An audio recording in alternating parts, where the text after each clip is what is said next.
20,000 দিয়েন, বাসায় পাসপোর্ট পৌঁছে আসুন, টেনশনে নিয়েন না।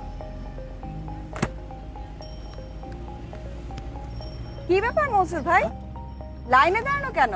পাসপোর্টের আবেদন করবেন বুঝি? সেই ভোর থেকে দাঁড়ানো। পাসপোর্টের আবেদন তো এখন ইজি, অনলাইনে করেন। এই যে দেখেন, আমি অনলাইনে অ্যাপয়েন্টমেন্ট নিয়েছিলাম, তারপর নির্ধারিত দিনে পাসপোর্ট অফিসে এলাম। বায়োমেট্রিক এনরোলমেন্ট করতে মাত্র 20 মিনিট সময় লেগেছে, আর আজই পাসপোর্ট পেয়ে গেলাম। খুবই ইজি। বলেন কি ম্যাডাম, ইজি হলে চলেন অনলাইনই করি।